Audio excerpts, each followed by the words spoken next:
Todos en mayor o menor grado tenemos esa clase de batallas, ¿verdad?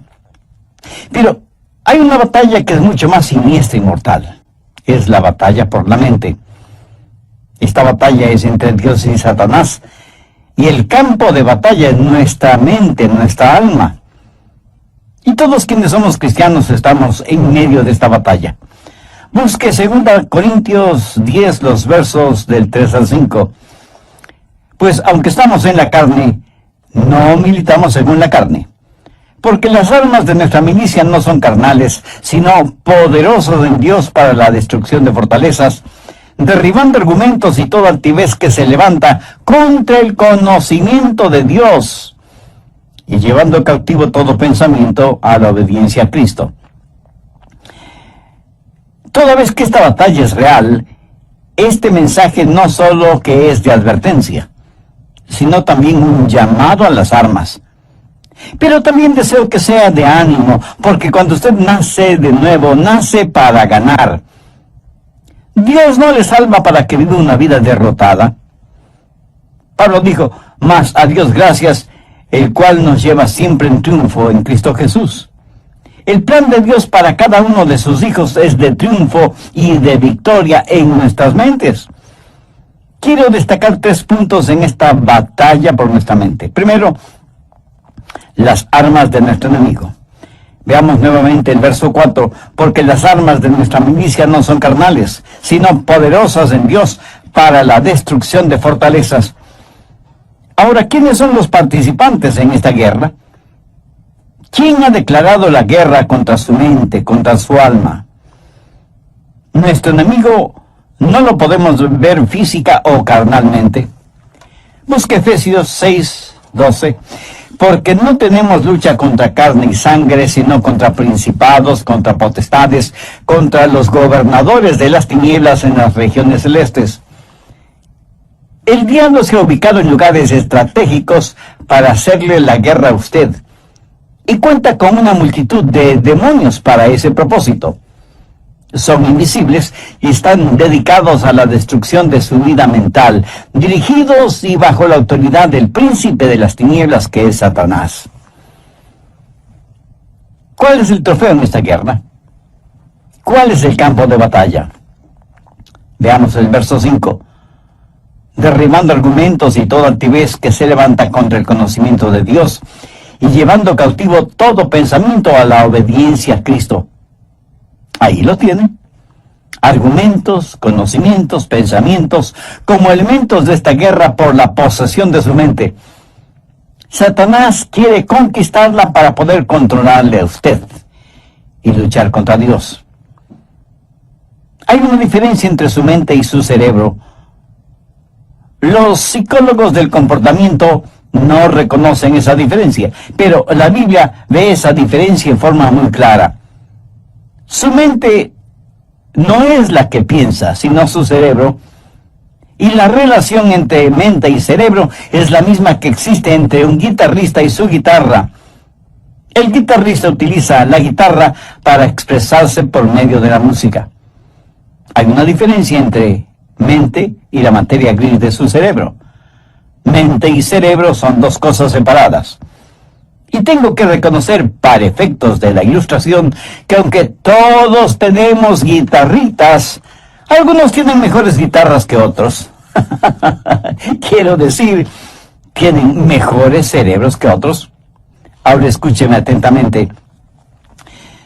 Cuando usted se salva, tiene la mente de Cristo. No significa que su capacidad mental será extraordinaria, sino que tendrá la capacidad de pensar utilizando el cerebro que tiene. El diablo quiere su mente. Y el hecho de que usted tenga la mente de Cristo, el hecho de que usted haya sido salvado, no significa que la guerra se ha terminado para usted. Recuerde que Pablo está escribiendo a los hermanos en la iglesia de Corinto. Sin embargo, el apóstol tiene preocupación espiritual por ellos. Veamos 2 Corintios 11:3. Pero temo que como la serpiente con su astucia engañó a Eva, vuestros sentidos sean de alguna manera extraviados de la sincera fidelidad a Cristo. ¿Qué es lo que está diciendo el apóstol Pablo? Está diciendo que él siente el temor de que, así como el diablo en forma sutil engañó a Eva, las mentes de ellos puedan ser corrompidas por Satanás y abandonen la sincera y pura devoción que deben tener a Cristo. El diablo pues quiere corromper su mente y tratará de evitar por todos los medios posibles el que usted tenga la mente de Cristo. Y Pablo está tratando a los hermanos en Corinto como si fueran sus hijos. Mire lo que dice en el verso 2 del capítulo 11, segunda de Corintios. Porque os celo con celo de Dios, pues os he desposado con un solo esposo, para presentaros como una virgen pura a Cristo. Ahora, ¿qué significa esto de celo de Dios? Usted sabe, los celos pueden ser buenos o malos. Hay un celo que puede destruir, y hay un celo que protege a aquellos que amamos. Los esposos, por ejemplo, deben ser celosos de tener una devoción pura por su esposa, por sus hijos. Y lo mismo es con las esposas en su devoción hacia su esposo e hijos. El celo protector mutuo es necesario dentro del hogar. Un padre amoroso quiere llevar hasta el altar matrimonial a su hija y entregársela al novio como una virgen pura. El problema en la actualidad es que hay tantos padres que no entienden que su trabajo, su responsabilidad es criar hijas piadosas para entregarlas vírgenes en el altar matrimonial. Ese debe ser el propósito de un padre genuinamente cristiano. Pablo usa esa analogía para decir que los hermanos en Corinto eran sus hijos espirituales, eran la novia de Cristo, y que no quería que fueran engañados y corrompidos en sus mentes.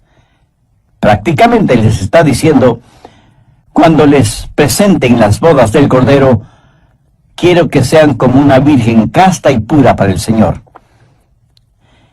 Tristemente tengo que reconocer que no hay suficiente pureza en las iglesias en nuestros días.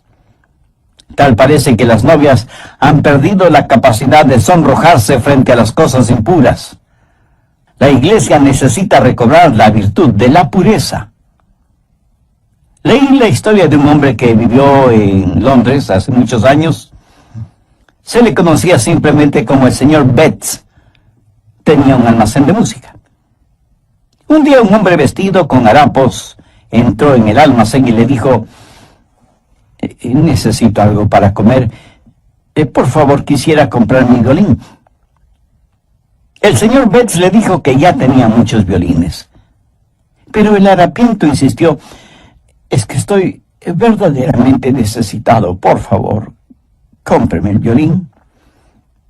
El señor Betts le compró el violín, por lo que en Londres hubiera sido el equivalente de $5.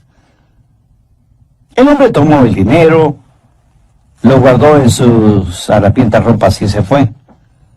El señor Betts, que era músico, puso el violín bajo su quijada y empezó a tocar. Armoniosas y resonantes notas salieron de ese violín. El señor Betts se sorprendió de la calidad del sonido del violín y con la ayuda de una vela trató de ver su interior y pudo distinguir dos palabras: Antonio Stradivarius. Y se dio cuenta que tenía un verdadero tesoro en sus manos. Y el hombre harapiento se lo había vendido por el equivalente de $5. El señor Betts era un hombre bueno y honesto. Salió a buscar al hombre harapiento, pero nunca lo encontró. Muchos años después, el señor Betts vendió ese violín por $5,000. En la actualidad, un violín Stradivarius cuesta una verdadera fortuna. Ahora haga la analogía. Algunos jóvenes se venden muy barato cuando permiten que sus cuerpos se conviertan en sucios objetos de placer sexual, en vez de cuidarse y guardarse para aquella persona con la cual se casará. Pablo dice, como un padre quiere proteger a su hija para presentársela pura a Cristo, así quiero protegerles a ustedes que forman la iglesia para que tengan una mente pura y una sincera devoción por Cristo. Mi amigo, hay una batalla por su mente. El diablo quiere poseer su mente porque sabe que si puede tenerla, puede corromperla, puede alejarle del Señor Jesucristo. Vivimos en un mundo que tiene una mente totalmente corrompida. Y recuerde que, de acuerdo a Génesis 6, Dios destruyó a toda una civilización porque todo designio de los pensamientos del corazón de ellos era de continuo solamente el mal. Por favor, busque Romanos 8:6. Porque el ocuparse de la carne es muerte, pero el ocuparse del Espíritu es vida y paz. Y en Proverbios 23:7 leemos, porque cuál es su pensamiento en su corazón, tal es él. O sea, la Biblia claramente enseña que necesitamos guardar, proteger nuestra mente. De paso, quiero decir algo para aquellos que pudieran estar cautivos en eso de la meditación trascendental. Eso es muy, pero muy peligroso. ¿Sabe lo que la meditación trascendental hace? Abre su mente para los espíritus diabólicos. A los practicantes de esta forma de ocultismo se les dice que deben entrar en un estado de meditación a fin de hacer contacto con los espíritus. Mi amigo, eso es como irse por la noche a la cama después de abrir todas las ventanas y todas las puertas y esperar para ver qué o quién entra en su casa. Y usted dice, espero esta noche hacer contacto. Sí, a lo mejor hace contacto, pero con espíritus diabólicos. Su mente debe estar fija, firme en el Señor Jesucristo. El profeta Isaías dijo, tú guardarás en completa paz a aquel cuyo pensamiento en ti persevera. El diablo quiere su mente para continuar con su guerra contra Dios. Y Dios quiere su mente porque es por medio de ella que Dios le habla, le alcanza. Busque Efesios 4, los versos 17 y 18. Recuerde que Pablo escribió esta carta a los hermanos creyentes y les dice, esto pues digo y requiero en el Señor, que ya no andéis como los otros gentiles, que andan en la vanidad de su mente, teniendo el entendimiento entenebrecido, ajenos a la vida de Dios, por la ignorancia que en ellos hay, por la dureza de su corazón. Cuando Dios se comunica con usted, lo hace a través de su mente. En la actualidad tenemos a personas que van a los servicios de adoración y ponen todo su énfasis en el emocionalismo. Permítame decir que Dios no se comunica por medio de sus emociones, porque las emociones son la parte más superficial de su naturaleza. La salvación es el trabajo profundo de Dios. La gente se emociona con el ritmo de la música, se les pone la piel de gallina y dicen que han tenido una experiencia con Dios, cuando la verdad es que solo han tenido un hipo emocional. Dios se comunica por medio de la mente, y no estoy hablando de un racionalismo o intelectualismo, hablo de que Dios se revela en su mente, y que Dios nos cambia empezando con nuestra mente. En Efesios 4:23 Pablo dice, y renovaos en el espíritu de vuestra mente. Ahora, ¿cómo Dios le renueva a usted? En el espíritu de su mente. Usted puede cambiar su forma de vivir, cambiando su forma de pensar.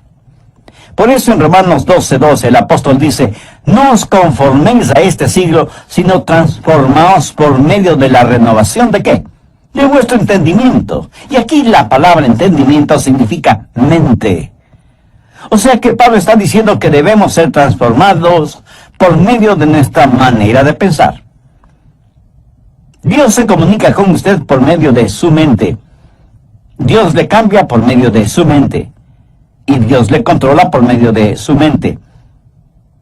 Recuerde lo que dice Romanos 8:6. Porque el ocuparse de la carne es muerte, pero el ocuparse del espíritu es vida y paz. Dios nos controla cuando le permitimos que controle nuestra mente. Y eso es exactamente lo que quiere hacer Satanás, controlar nuestra mente para poder controlarnos a nosotros. Por lo tanto, la batalla por nuestra mente es real. Segundo, la debilidad de nuestra carne.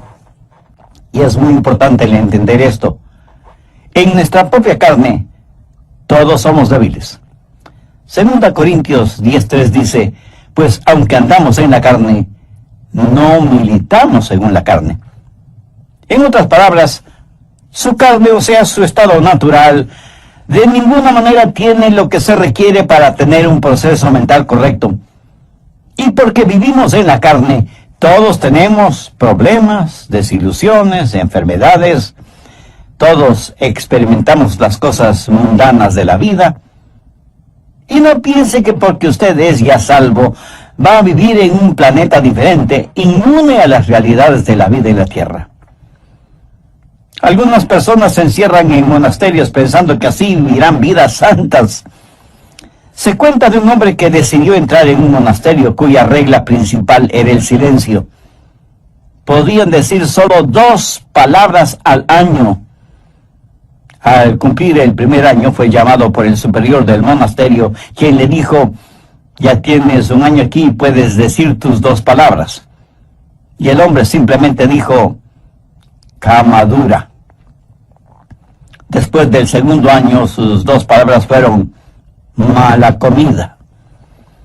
Al tercer año y frente a su superior dijo, me voy.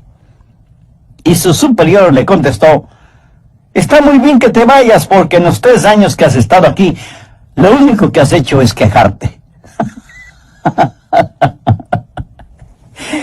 Aunque vivimos en la carne, no es contra los partidos políticos, ni contra la oficina de impuestos, ni contra Hollywood, ni contra suegros, especialmente las suegras. La batalla de la mente es contra Satanás, y usted nunca podrá ser más listo que el diablo. Él se burla de nuestros esquemas, ridiculiza nuestras organizaciones, y aunque muchas personas piensan que esta batalla puede ser ganada por medio de la educación, eso no es cierto. Ahora escúcheme, de ninguna manera yo estoy en contra de la educación. Pero si usted educa a una persona que no conoce al Señor Jesucristo, lo único que hará es tener una persona más peligrosa, porque seguirá siendo un diablo, pero bien educado. Antes de ser salvo, yo tuve un amigo que era alcohólico y asistió a varios programas para rehabilitarse, pero luego aceptó al Señor Jesucristo como su Salvador, y esto es lo que él me compartió. Yo asistí a esos programas sin conocer al Señor Jesucristo. Era un borracho consuetudinario, y de esos programas salí siendo todavía un borracho, pero ahora tenía educación. ¿Lo ve? La educación no es la respuesta. Pero tampoco la legislación es la respuesta para la mente. Las armas de nuestra guerra no son carnales. ¿Cree usted que las leyes pueden controlar la forma de pensar de los seres humanos? En la actualidad estamos tratando de tener leyes para controlar lo que pensamos. La ley castigará toda manifestación de odio, verbal o físico. Sin embargo, ninguna legislación puede obligarnos a amarnos unos a otros o a odiarnos unos a otros. Las leyes solo pueden restringir la maldad, pero no pueden impulsar la bondad. Así que ni la educación ni la legislación son la respuesta. El medio ambiente tampoco es la respuesta. Pablo dice que las armas de nuestra guerra no son carnales, y la educación, la legislación y el medio ambiente son métodos carnales. Esas son cosas que la gente puede hacer sin el Señor Jesucristo. ¿Cree que si usted tiene un mejor medio ambiente, eso cambiará su manera de pensar? Bueno, solo quiero que recuerde que Adán y Eva se metieron en problemas estando en el jardín del Edén. Y usted no puede pedir mejor medio ambiente que ese, ¿no le parece? Sin embargo, ellos fueron engañados porque Satanás manipuló sus mentes. En una institución mental estaban tratando de determinar si ciertos pacientes estaban listos para ser dados de alta. Los pusieron en un cuarto, abrieron las llaves del lavabo hasta que el agua se desbordó, les dieron unos trapeadores y les dijeron que debían limpiar el cuarto. Si ellos empezaban a usar los trapeadores sin cerrar las llaves del agua, no estaban listos para ser dados de alta. ¿Sabe que eso es lo que estamos haciendo en nuestra sociedad? Estamos tratando de limpiarla sin cerrar el flujo de agua. El problema está en nuestra mente, porque como pensamos, así somos. Y es de la mente, del corazón, que salen los actos de nuestra vida. En Lucas 6:45 leemos: el hombre bueno del buen tesoro de su corazón saca lo bueno, y el hombre malo del mal tesoro de su corazón saca lo malo, porque de la abundancia del corazón habla la boca. Tercero, las armas de nuestra batalla. Segunda de Corintios 10:4, porque las armas de nuestra milicia no son carnales, sino poderosas en Dios para la destrucción de fortalezas. En los días de Pablo había una batalla. En un extremo estaba Pablo, y en el otro extremo el Imperio Romano. El Imperio Romano había estado en existencia por 700 años, y tenía privilegio y poder. Tenía sus legiones romanas, una poderosa fuerza naval, el Senado romano, la ley romana, y parecía que toda la maldad del imperio estaba atrincherada en Corinto, en las mentes y corazones de la gente. Todo esto en contra de Pablo, pequeño judío, pero con un corazón lleno de Jesús, declarando la guerra a toda esa maldad. ¿Quién ganaría esa pelea? Pablo. ¿Cómo? No con armas carnales. Pablo habla de fortalezas en el verso 4, y se refiere a armas que tácitamente son poderosas en Dios para la destrucción de fortalezas. Las murallas de esas fortalezas iban a ser derrumbadas. ¿Qué clase de resistencia hubo en los corazones y mentes de los corintios entonces y en la actualidad en nosotros? Arrogancia, ignorancia, desesperación.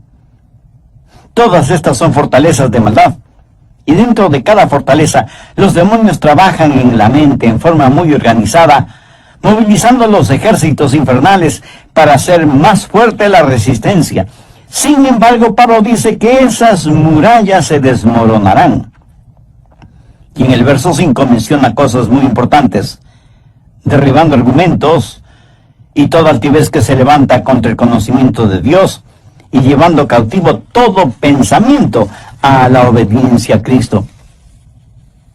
Aquí está esa fortaleza con sus altas torres, y Pablo penetrará esa fortaleza para alcanzar a quienes están adentro. Pero durante ese proceso, Pablo dice que tendrá que destruir esa fortaleza. Ahora, ¿de qué está hablando el apóstol? No está hablando de inteligencia, sino de intelectualismo, de sofisticación mental. Pablo sabe que dentro de esas fortalezas hay personas que están cautivas, y él iba a capturar a esos cautivos para traer todo pensamiento cautivo que estaba secuestrado por Satanás a la libertad de la obediencia a Cristo. Y él no iba a pelear confiando en su fortaleza física, que no la tenía, ni en armas carnales convencionales, que son inefectivas en esta clase de guerra, sino que declara: porque las armas de nuestra milicia no son carnales, sino poderosas en Dios para la destrucción de fortalezas. Pablo dice: las armas de nuestra milicia. ¿Y cuáles son esas armas? En primer lugar, la soberanía de su comandante. Mire lo que dice en el verso 7. Miráis las cosas según la apariencia. Si alguno está persuadido de sí mismo que es de Cristo, esto también piense de sí mismo, que como Él es de Cristo, así también nosotros somos de Cristo. En otras palabras, Pablo dice que pertenecemos a Cristo. Él es nuestro comandante supremo. En Potsdam, durante la guerra, los japoneses le dijeron a Inglaterra y a los Estados Unidos que no se rendirían. Los aliados le dijeron a Japón: si no se rinden, les eliminaremos, les haremos desaparecer, iremos contra ustedes con fuerza devastadora. Los japoneses dijeron: pelearemos contra ustedes. Las fuerzas aliadas bombardearon Hiroshima y Nagasaki con las primeras bombas atómicas utilizadas en la guerra. Los japoneses se rindieron después de que prácticamente casi fueron borrados de sobre la faz de la tierra. Satanás ha estado tratando de hacer hasta lo imposible para ganar esta guerra que tiene contra Dios. Cuando el Señor Jesucristo murió en el Calvario, fue como si hubiera dejado caer una bomba atómica sobre el diablo.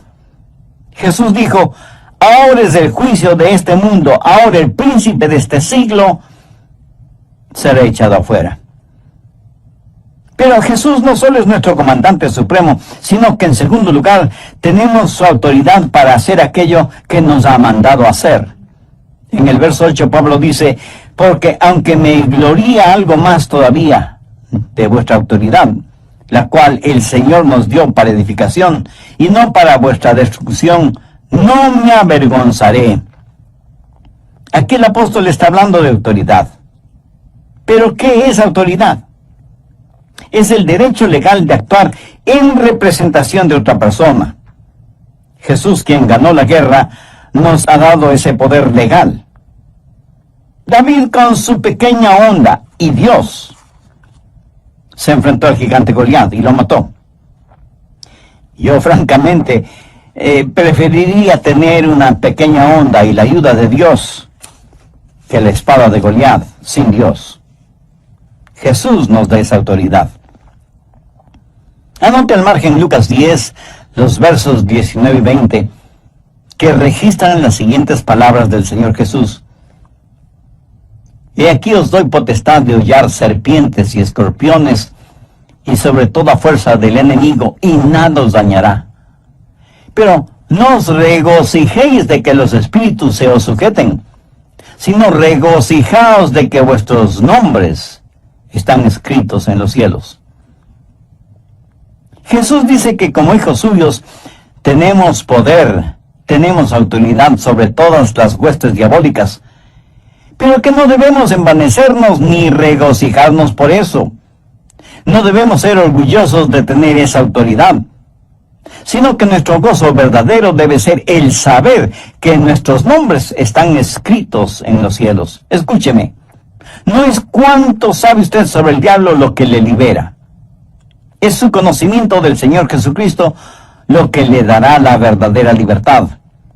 No hemos sido llamados a ser creyentes cazadores de fantasmas espirituales.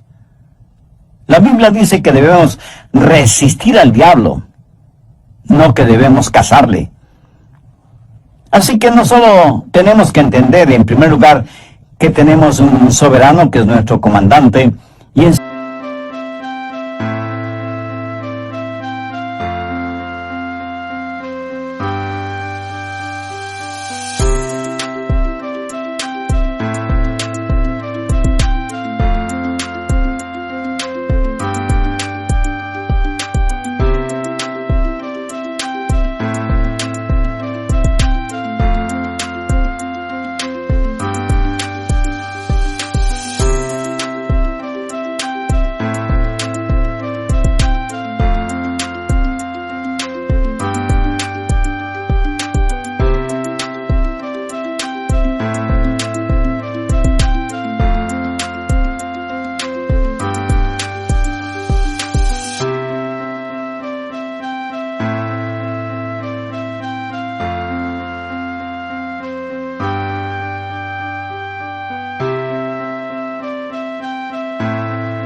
segundo lugar, que tenemos su autoridad para llevar a cabo sus órdenes, y en tercer lugar, que hay la certeza de nuestro valor, de nuestro coraje, de nuestra osadía espiritual. Veamos una vez más 2 Corintios 10, los versos del 8 al 11. Porque aunque me gloríe algo más todavía de vuestra autoridad, la cual el Señor nos dio para edificación y no para vuestra destrucción, no me avergonzaré, para que no parezca como que os quiero amedrentar por cartas. Porque la verdad, dicen, las cartas son duras y fuertes, mas la presencia corporal débil y la palabra menospreciable. Eso tenga en cuenta tal persona, que así como somos en la palabra por cartas, estando ausentes, lo seremos también en hecho, estando presentes. ¿Qué motivó a Pablo a escribir estas palabras? Bien, veamos brevemente el trasfondo del asunto. Algunas personas decían que Pablo siempre estaba escribiendo cartas duras y fuertes, pero que cuando él estaba presente tenía más bien un carácter débil. Decían, el león no es tan feroz como lo pintan. Y Pablo tiene que asegurarles que tanto como era fuerte y duro en sus cartas, lo mismo sería en forma personal, cuando estuviera entre ellos. Pero les dice algo más, que pertenecía a Cristo, y que Cristo había ya ganado las batallas por él, que Cristo mismo le había dado autoridad, y que debido a esas circunstancias tenía el valor y el poder para ganar esta batalla de la mente. Por favor, escúcheme con atención. Lo que usted piense, eso es lo que será. Chuck Swindoll está en lo correcto cuando afirma que la actitud de una persona lo es todo. Una vez que usted ha recuperado la fortaleza de su mente, necesita de inmediato protegerla, resguardarla. En Proverbios 4:23 leemos, sobre toda cosa guardada, guarda tu corazón, porque de él mana la vida. En los aeropuertos de las más grandes ciudades metropolitanas del mundo, las medidas de seguridad son realmente impresionantes.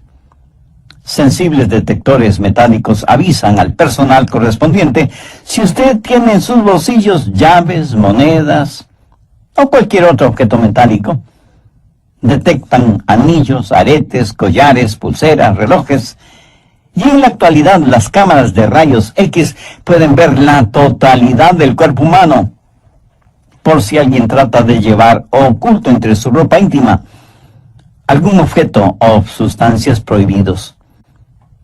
A veces pienso que sería formidable el tener esos sofisticados detectores a la entrada de las iglesias para detectar el pecado. Pero si tal cosa fuera posible, estoy seguro que nadie quisiera entrar en las iglesias, ni siquiera sus pastores. En Filipenses 4:8 Pablo dice, por lo demás, hermanos, todo lo que es verdadero, todo lo honesto, todo lo justo, todo lo puro, todo lo amable, todo lo que es de buen nombre, si hay virtud alguna, si algo digno de alabanza, en esto pensad.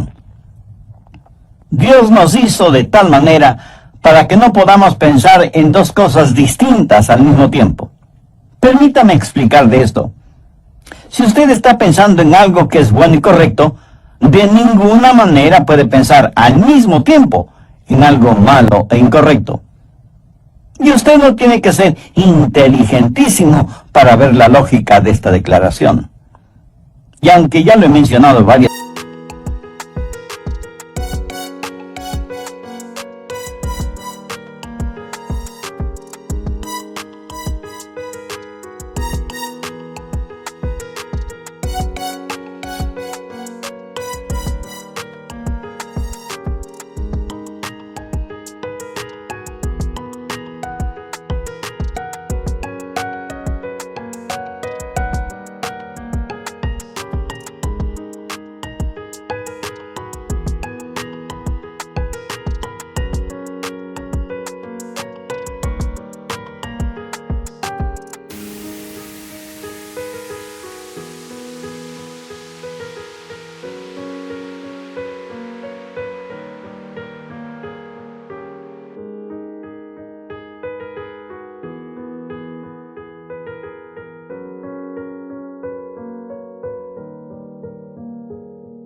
muchas veces, usted es lo que piensa.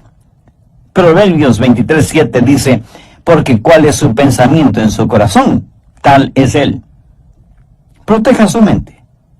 Tenga al Señor Jesús como el punto central de su mente.